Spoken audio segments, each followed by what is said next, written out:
One morning, Michael was returning to his cabin after several exhausting days of prospecting. As the quiet of the wilderness surrounded him, a sharp, agonizing howl cut through the air. It was a cry that stopped him in his tracks, freezing him to the spot. Michael set down his gear and cautiously made his way toward the sound, his heart racing with a mix of fear and curiosity. Pushing through the bushes, he finally emerged into a clearing, and there, before him, lay a massive Alaskan timber wolf. The sheer size of the creature was enough to make anyone wary. It must have weighed over 100 pounds, and its leg was trapped in a brutal steel trap. The wolf was clearly struggling, but with each passing moment, its attempts to break free seemed weaker and more desperate. The animal's eyes, once fierce, now looked tired and hopeless, as if it had already resigned itself to a painful end. Michael was in shock. He had never imagined encountering such a powerful creature in distress. Despite its ferocious reputation, the wolf seemed too weak to fight back. As Michael moved closer, the wolf became agitated, growling, and baring its teeth. But it wasn't the kind of aggression that came from an attack. No, this was fear. It was a creature in pain, unwilling to trust anyone but desperate for help. Michael hesitated, afraid that getting too close might result in a dangerous bite. But his gaze shifted. There, on the wolf's underside, he saw something that made his heart sink. Her teeth were full of milk. There were pups babies somewhere out there in the wild that needed their mother. The realization hit Michael hard. If he didn't act quickly, the pups would likely perish, and their mother wouldn't last much longer either. He knew he had to free the wolf, but how? Getting close enough to release the trap would be too dangerous. Still, time was running out. Without a second thought, Michael made his decision. If he hesitated, the wolf would surely die, and the puppies wouldn't survive without her. Moving cautiously, he touched the wolf's injured paw, but she didn't respond. The wolf was slipping into unconsciousness, her body ravaged by pain and blood loss. It was now or never. With great care, Michael grabbed his sleeping bag and threw it over the wolf's head, attempting to calm her and contain her enough to release the trap. It worked sort of. With the wolf temporarily subdued, Michael attempted to release the trap, but it wouldn't budge. The mechanism was damaged from the wolf's struggle, and it was stuck. Frustration bubbled up in Michael's chest, but he refused to give up. He grabbed a rock and slammed it against the trap's release button until the metal finally gave way, freeing the wolf. Carefully, Michael wrapped her in his sleeping bag and, with surprising strength, sprinted toward his cabin, holding the heavy wolf in his arms. Every second felt like an eternity, but finally, he made it.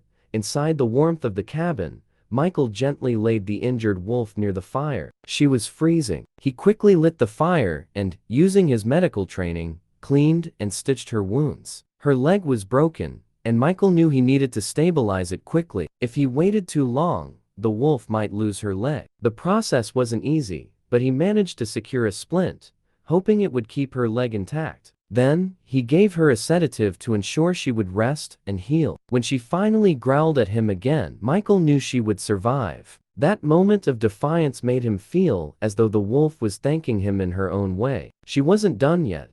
Over the following days, Michael kept the wolf in a shed, tending to her as best he could. But his mission wasn't complete. The puppies were still out there somewhere, and if he didn't find them, the she-wolf's survival would mean nothing. Armed with his survival skills, Michael set out to track the pups. He knew that wolves wouldn't wander far from their dens, so he began to follow the tracks left by the she-wolf. As he trekked through the wilderness, every moment felt urgent. He couldn't bear the thought of the helpless cubs being left alone in the wild, and he pushed on, driven by the need to help. Finally, after hours of searching, Michael spotted a small opening in the grounded den. He called out softly, hoping to coax the puppies out, but nothing happened. He tried again, louder this time, but there was still no response. Determined, Michael crawled into the den, only to find that it was shallow and dark, the scent of fear heavy in the air. There, inside, he found the tiny, starving cubs. One by one, they emerged, weak and hungry. With care, Michael placed them in his bag and started his journey back to the cabin. Back at the shed, Michael laid the puppies down in front of their mother. She seemed to hesitate for a moment, sniffing them, and for a moment, Michael's heart stopped. Would she accept them? Then, the wolf licked her pups and began nursing them, her body relaxing in a way that made Michael believe she knew he had brought her babies back. It was a moment of triumph, but Michael knew that the wolf's recovery was far from over. She needed food, water,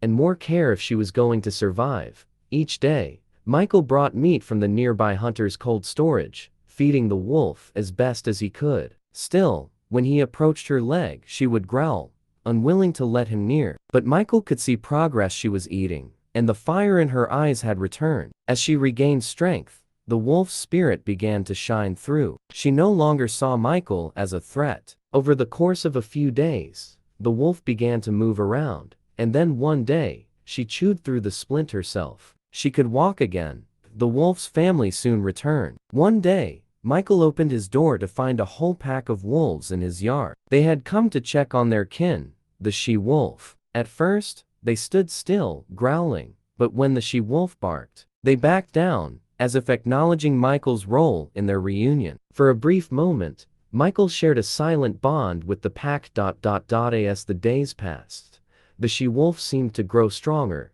and her pups, now full of life, played freely in the yard. Michael knew it was time for them to leave. One morning, the she-wolf led her pups up the mountain, stopping to look back at Michael. It was a bittersweet moment. She howled as if to say goodbye, and Michael, understanding the depth of their connection, raised his hand in farewell. Michael returned to Alaska years later, after serving in the war. The horrors of battle had left deep scars, and the memory of the wolf's howl stayed with him. He had lost friends and faced unimaginable darkness, but when he returned to the mountain where he had first met the wolf, he found healing in the place where it had all begun. There, the she-wolf appeared again, now with her grown pups by her side. She recognized him, and with a powerful howl, they shared a moment of profound connection. It was a moment of peace, a reminder that even in the darkest of times, we can find light in the most unexpected places.